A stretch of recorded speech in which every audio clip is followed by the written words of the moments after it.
Chinese French Day provision for a series of 2006 to 2 Linggo ng Kalayaan Proclamation number 91 for series of 1992.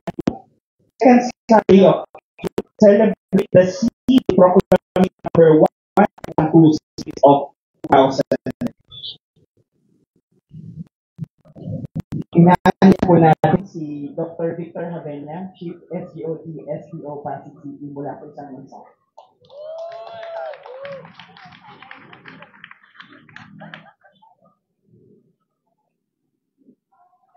Magandang umaga po sa ating lahat. Magandang umaga po, Mayor, to our Vice Mayor, and to all our City Council.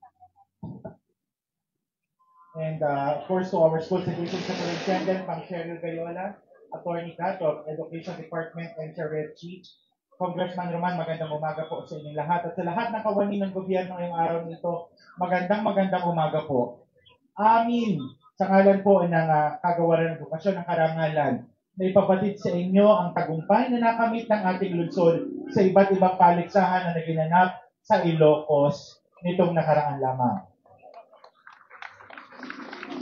Hindi po lingid sa ating lahat na nagkaroon po ng awarding sa sports, nagkaroon din po ng paligsahan para sa National Festival of Talents, at gayon din po ang National Schools Press Conference. At sa mga nasabi pong paligsahan, ay nag-uwi po ng karangalan at iba't ibang mga medalya ang ating mga mag-aaral. Tanda po na talagang mahuhusay ang mga batang Pasigenyo. Sa pagkakataon pong ito, Mayor, akong advice sa lahat ng ating mga council, hayaan niyo pong ipakilala ko po sa inyo kasama po ng ating School Division Superintendent, Ma'am Cheryl Gayola, and also Attorney Kat.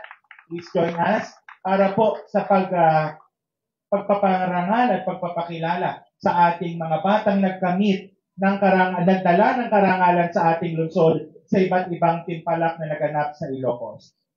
Para po sa National Festival of Talents, sa category Quran reading. Ito po ay patungkol sa pagbabasa ng Quran ng ating mga mag-aaral. Ay nakakuha po tayo international level ng third runner-up mula sa Pinagbuhatan Elementary School. Walang iba kundi si Maharodin N. Kabili. Kasama ang kanyang trainer, Ma'am Sahila Panungyongan. Kasama pa natin ngayon si Maharodin. Ayan. At syempre, ang kanilang principal ay si Binibining Josephine Macawili. Pangalawa, nagkamit po ng second runner-up para naman sa category Pop Quiz. Ito po ay tungkol sa population quiz po ito na nakuha ng Rizal High School. Walang iba kundi si Kobe Drew Badon. Ayan. Kasama po ang kanyang trainer, si Jonel Santa Ana at ang kanyang punong guro. Yan, kasama natin, Mr. Richard Santos.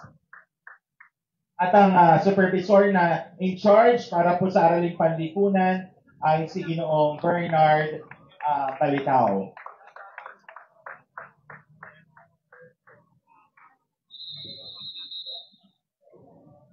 At syempre po, ito po ay nakakuha ng champion. Yan. Champion lang naman sa buong Pilipinas para sa category Food Processing, Meat, Fish, and Vegetable. Kasama po natin mula sa REPSI, Romy Cristobal and Samantha Stephanie Umutoy. Ang kanilang tagapagsanay, Miss Merly Gonzalez, at ang kanilang principal kasama natin, Miss Wen Del Mageba.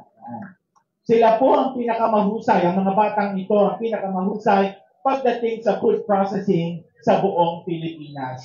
Yan. Okay. So, yan po, meron po tayong 3 categories para po sa National Festival of Talents. Let's move on to National School Press Conference na nagkamit naman po para sa category pagsulat ng column na nakakuha ng ika-4 na pwesto. At para po sa kabatiran ng lahat, bawat category po ay hindi lamang isang bata ang lumalahok. So, ibig sabihin, kung mayroon po tayong labing-anim o labing-tatlong o labing-anim na rehiyon, hindi lamang po labing-anim na bata ang sumasali. So napakarami po mga bata ang lumalahok dito. At kapag ikaw ay pumasok sa top 10 para dito sa school press conference, ay malaking karangalan na po. At para sa fourth place po sa pagsulat ng polo, may nakuha ng isa sa mga mag-aaral natin from Pasig Catholic College, secondary level, Mark Adrian Alvarez. At ang kanyang tagapagsanay ay si Miss Hannah Angela Andres mula sa Pasig Catholic College. Congratulations!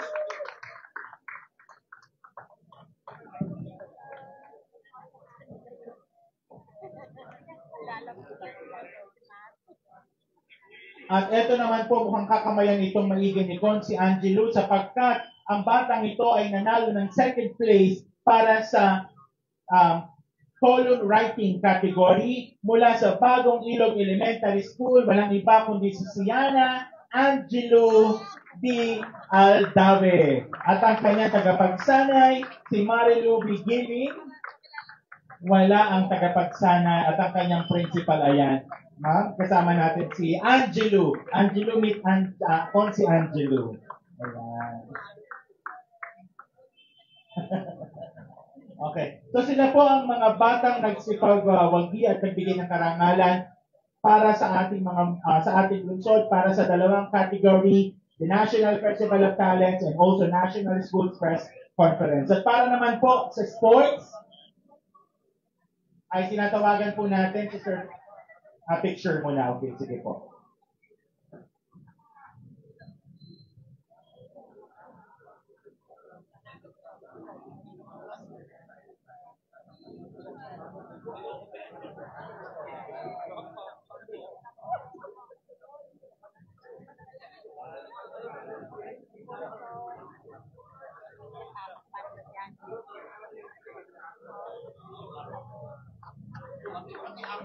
Alright, maraming salamat po.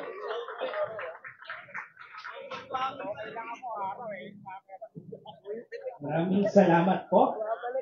At kapiling na rin po natin ang ating pinatawan sa Kongreso, kagalang-galang Congressman Roman Romeo. Good morning po.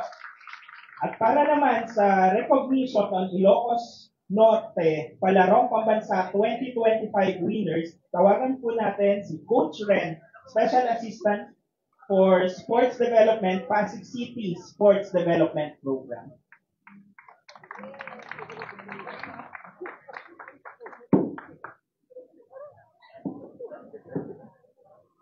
Magandang umaga po sa inyo lahat. Ngayon ay kikilalanin natin at ipagdiriwang ang mga magiging atletang Pasigenyo na lumahok sa nakaraang palarong pambansa nito lang ika-2 ng Mayo hanggang ika-2 ng Hulyo sa Ilocos Norte. Ang SDO Pasig ay nagwagi ng mga medalya at inilalang bilang pang-apat sa Best Overall Performing Division mula sa 117 division sa buong bansa.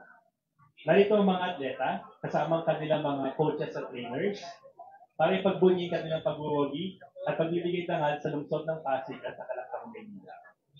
Simulan po natin sa secondary level, sa larangan ng gymnastics, na kung saan sila ay nag-uwi ng mga gold at silver medals.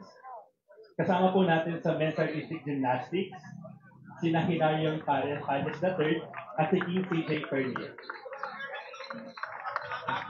Palakpakan po natin sila. Kasama po nila ang kanilang coach, si Coach Matthew Goldie, at ang team trainer na si Coach Rafi Kapit.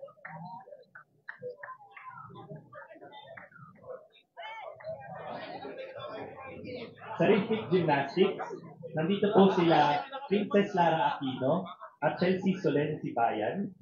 Kasama po ang kanilang coach, si Coach Emily Nonato, Coach Jelly Jean Herandoy, at si Coach Alicia Santos na mula sa Eusebio High School.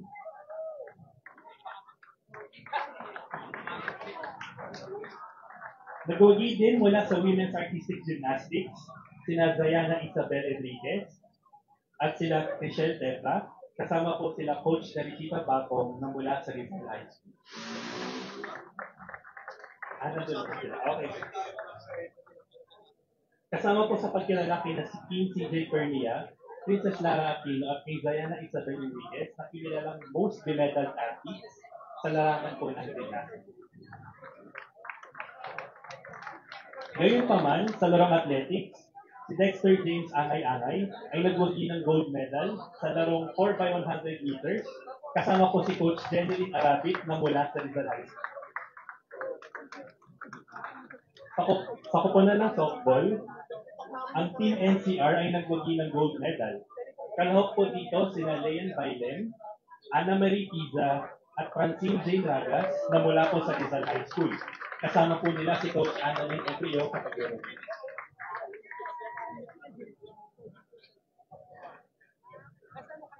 sa Taekwondo, nandito po sina Jeric Daylin Baga na mula sa Rizal High School, si Francesca Lay Encina na mula sa Pinagbuhatan High School, at si Gwyneth Valerie Cordero na mula naman po sa Mangaan High School. Ang ating mga manlalaro sa Taekwondo ay nagwagi ng gold at silver medal. Sila ay nasagabay po ni Coach Joey Carl Miranda at ang kanilang trainers na sila Coach May Amor Aribe at Coach Jerry Magana. Sa swimming naman po, nagwagi ng 2 gold medal at 1 bronze medal si Patrick Anthony Vidal na mula po sa Victory Christian International School. Kasama po niya sila Coach Maricel Durano at si Coach Lorena Villarreal. Okay.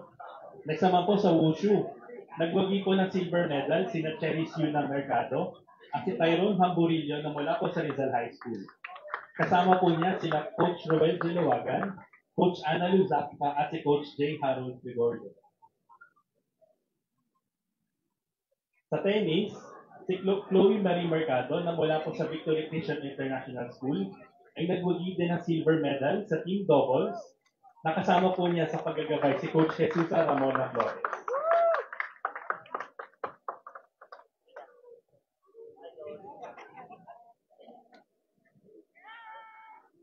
Si Juliana Vernice Garcia naman po, na mula sa CCF Life Academy International, kasama po niya si Coach Mary Jane Rabatan, ay nagwagi ng silver medal naman po sa larong archery.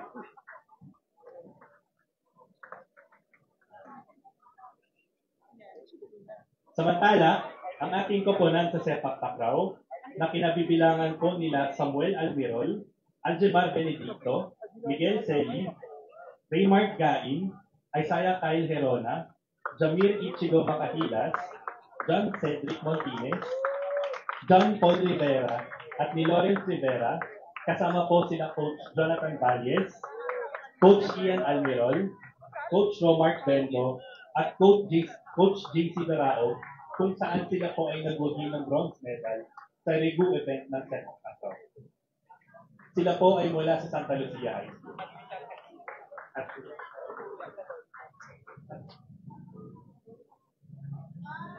Mula naman po sa Ligpayang High School, sina James Oliveros, kasama po si Coach Mark Francisco, at si Charmel Jem Angana, kasama po si Coach Rosemary Oba, at ang kanilang team trainer na si Coach Jimmy Angana, ay nagwagi ng bronze medal sa larong wrestling.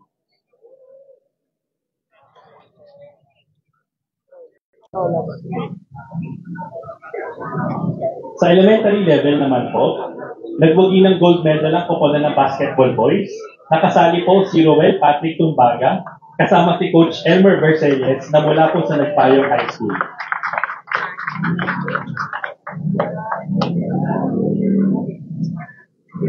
Nagpayong elementary. Nagwagi rin po ng gold medal ang koponan ng baseball. Nakasama si Grant Zachary Bacarizas, kasama niya si Coach Edwin Nela, na mula po sa Rosario Elementary School.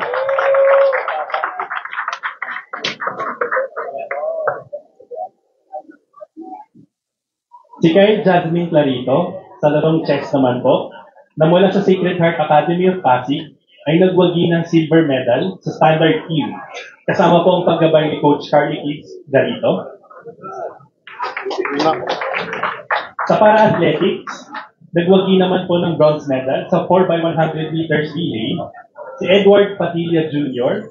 na mula po sa Ugong National High School. Kasama po niya si Coach Jessica Marie Moral na gumabay sa kanyang kapitbahay.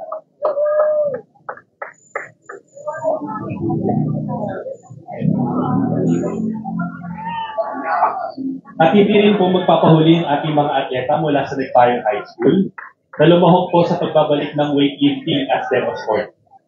Nagwagi po ng bronze medal sina Rini Joy Esquila, Arian Barlaan, Josepos Magadan at si Shanzi Arellano. Kasama po ang kanilang coaches na sila Coach Juanito Paredes Jr., Coach JJ Agatu, at si Coach Edmundo Jose Cartano. Palakpakan po natin sila. At maraming salamat po muli sa ating mga atleta, sa coaches at trainers, sa pagbibigay ng salud at palakan.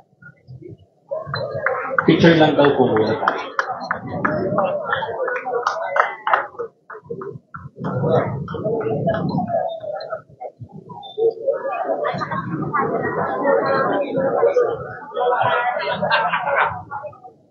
Bali ang sa 2025 edition po ng Larong Pambansa, nagwagi po ang Team NCR bilang champion at ang Pasig City po bilang pang-apat sa Best Overall Performance Division.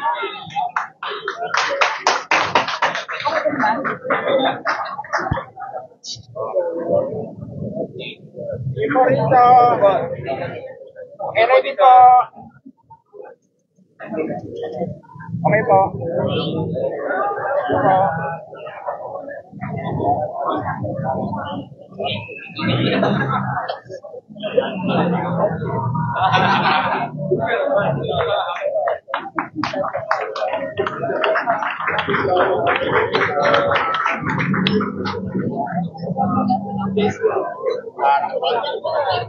At Mayor at sa ating pong Congressman Roman and Vice at sa lahat ng ating Taginang Panglungsod, ipapakita po sa inyo at ibibigay ng ating superintendent ang pangkalahatang resulta at pwesto ng Pasig para sa Palarong Pambansa 2025. Ayan.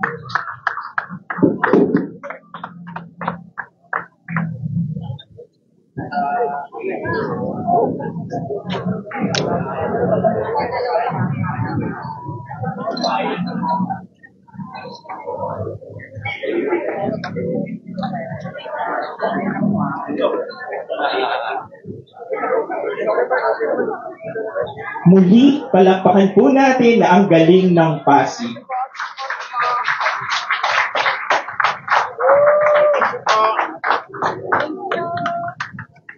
Para sa pagbibigay ng photo opportunity, tinatawagan po natin si Ms. Bianca May Hernandez, ang panlaban po ng Pasig City sa Binibining, Pilipinas.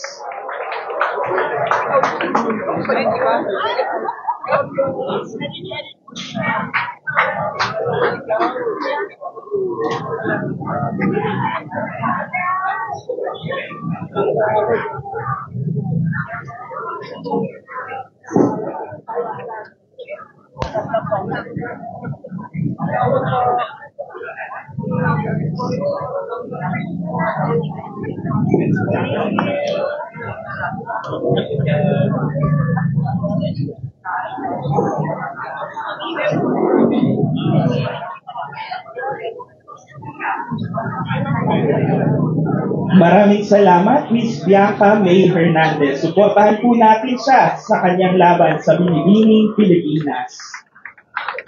At sa pagpapatuloy po ng ating pagbibigay parangal para sa recognition of outstanding Pasigueño Mountaineers para kay Mr. Geno Panganiban at kay TJ Santiago, tinatawagan po natin si Mr. Rechi Tugaw. Magandang umaga po, Mayor, Vice Mayor, Pong Roman at sa City Councilors natin.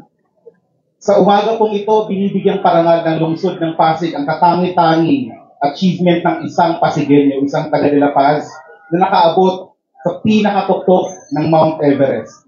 Hayaan niyo po akong basahin ang resolution na itinasa ng ating sangguniang panlungsod. Resolution recognizing and commending Elaine John Geno Panganiban for his outstanding accomplishment of reaching the summit of Mount Everest on 18 May 2025 at yung relevant provisions na lang po. Whereas Mount Everest is the world's tallest mountain on the crest of the Great Himalayas of Southern Asia between Nepal and Tibet, with an elevation of 8,848 meters above sea level. Its high altitude, unpredictable weather, and dangerous terrain create an extremely challenging environment and pose many great risks to climbers, that to reach the summit is an outstanding and commendable accomplishment of both the mind and body. Whereas on 18 May 2025, Elaine John Geno Panganiban, a 30-year-old Filipino mountaineer born and raised in Barangay de la Paz, Pasig City, successfully scaled the summit of Mount Everest after several weeks of braving harsh conditions and tests of rigor, being only the 10th Filipino to do so. 10 Pilipino pa lang po bago siya ang nakarating sa tuktok ng Mount Everest. Whereas the city government of Pasig recognizes and commends the outstanding accomplishment of Elaine John Geno Panganiban in conquering Mount Everest and for bringing great pride and honor to the city of Pasig and the Philippines. Now therefore, and upon motion duly seconded, the Sangguniang Panlungsod resolves as it is hereby resolved to recognize and commend Elaine John Geno Panganiban for his outstanding accomplishment of reaching the summit of Mount Everest on 18 May 2025. Resolve further that a copy of this resolution be furnished to Geno Panganiban as a token of the city government's recognition and gratitude for his outstanding accomplishment. Congratulations po kay Geno Panganiban at sa kanyang mga kasama sa expedition na ito. Kasama po ni Mr. Panganiban ang kanyang pamilya. Sila po ay naninirahan sa De La Paz, Barangay de la Paz ng lungsod ng Pasig. Kahapon lamang dumating ang grupo ni Mr. Panganiban papalik ng Pilipinas at ngayon po kasama natin siya para tanggapin ang City Council Resolution.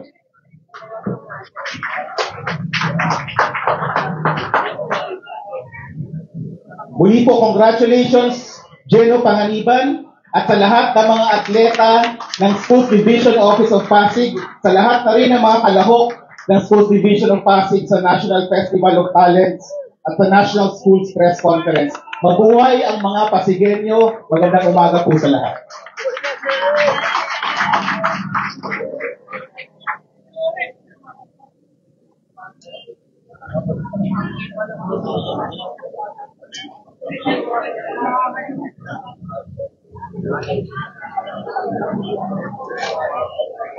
Muli, palakpakan po natin ang galing ng Pasig. Ngayon naman po ay inaanyayahan po natin si Mr. Dominic Soto, DOH Representative, para sa isang mensahe.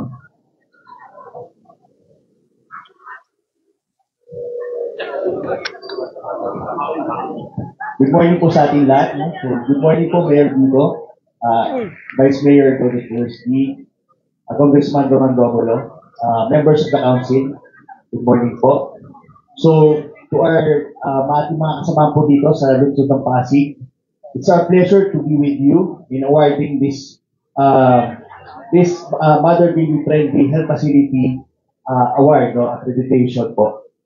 This recognition is a testament of the hospital's unwavering commitment to provide quality, compassionate care that supports the health and well-being of mothers and their babies. So, today we celebrate a significant milestone in our journey towards creating a more nurturing and supportive environment for our families.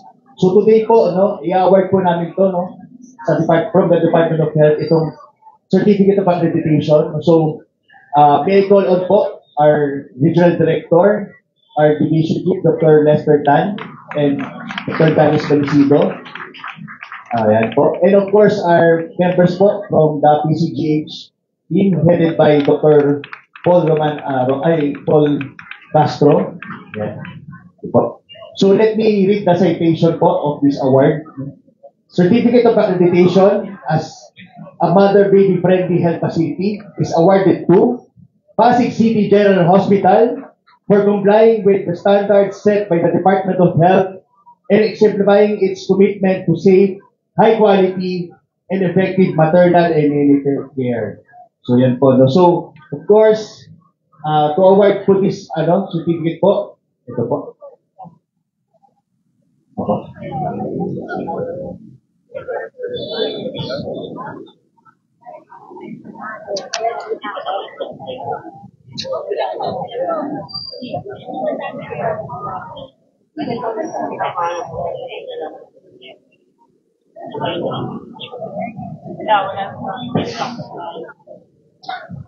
And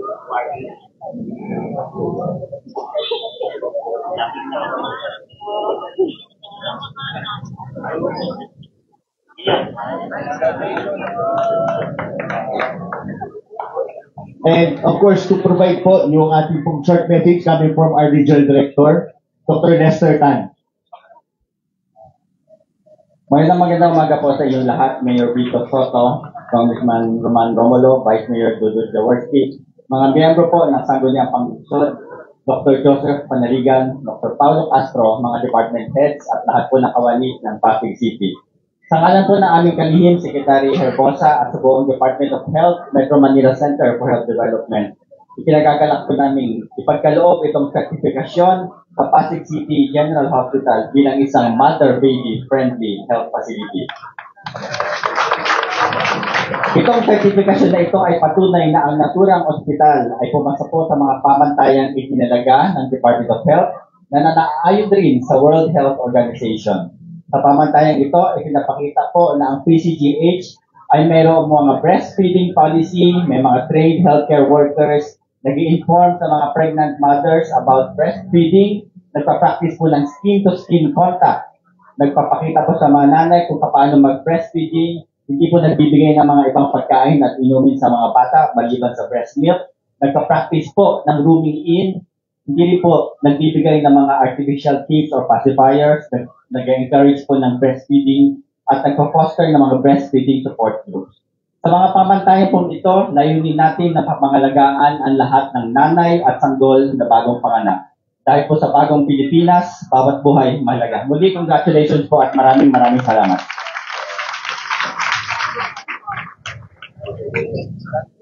Muli, maraming salamat, Dr. Lester Tan. Maraming salamat po sa mga departamento na nangasiwa sa maikling programa sa umagang ito. Mula sa Economic and Environmental Sector, ako po si Aaron Jacob Omanya galing sa Pasig City DRRMO. Ako naman po si Ramon Carlos Cayube mula din sa Pasig City DRMO. Kami ang mga naging guro ng palatuntunan ngayong umaga. Maraming salamat po. Ngayon naman po, pakinggan po natin ang mensahe ng ating punong lungsod ng Pasig. Mga kasama, palakpakan po natin Mayor Vico Soto. Maraming salamat. Sir Aaron, dapat dinaya mo yung forma ni Sir Brian ngayong umaga. Magandang umaga po, Vice Mayor Dodot and City Council, ating Congressman Roman, mga department head, sa mga kawani ng ating pamahalaan, siyempre sa ating national government agencies. Maiksi na lang po, muli po sa ating mga atletang Pasigueño na nagwagi sa palarong pambansa. Congratulations po sa inyo. Ganon din sa mga representative natin sa National Festival of Talents at sa National Schools Press Conference. Congratulations. We are very proud of you at asahan po ninyo na kayo ay magiging inspirasyon. Siyempre may incentives din kayo, ano? Huwag natin kalimutan yun. Pero bukod sa incentives, kayo po ay magiging inspirasyon sa inyong lokal na pamahalaan at sigurado po ako pati sa Schools Division Office natin para lalo pang paigtingin ang mga programa natin para sa sports at iba pa, no? Para sa development ng ating mga kabataan. Siyempre, pinaka-importante, hindi ko makalimutan kasi dito si Congressman Roman, pinaka-importante pa rin sa School Division Office natin, yung ginagawa po natin ngayon na sa reading camp, diba? Yun naman ang pinaka-importante sa lahat. Pero muli po sa lahat po ng mga nagwagi, congratulations po sa inyo. Nabati rin po natin. Si Sir Jello, binabati rin po natin ulit. Congratulations, Sir Jello, sa iyong achievement. 10th Filipino, tama po, no, na nakaakyat sa Mount Everest. We're very proud of you. Siyempre, nakikiramay rin po tayo sa pamilya ni Sir PJ, isang kaibigan that we will deeply miss. Sir PJ Santiago, nakikiramay tayo sa pamilya sa Santiago family. Sa lahat po, sa DOH, congratulations sa PCGH, congratulations sa atin. Maraming salamat kay Dr. Tan, representative ng PCGH. Hindi mainit na po, kaya hindi ko na masyadong habaan. sa ating kandidata sa Miss Philippines, Binibining Philippines. Congratulations in advance, Miss Bianca. Good luck po sa iyo. At muli po, sa lahat, siguro next week na lang, yung ibang announcements natin. Hindi na ulo ni Sir Joey. Si Sir Allen, kakaiba. So, muli po, congratulations sa lahat. God bless po sa atin. Adjourn na po muna tayo.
Excuse po.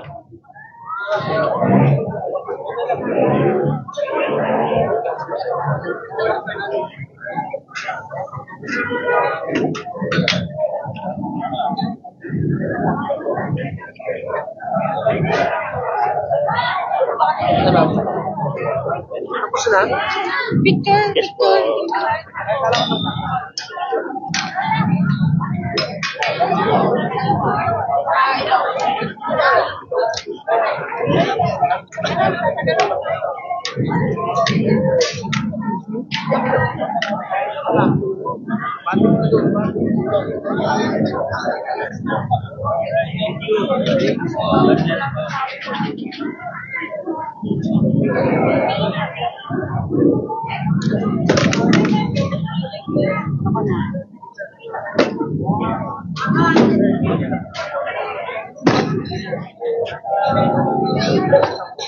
Tagal yung jacket.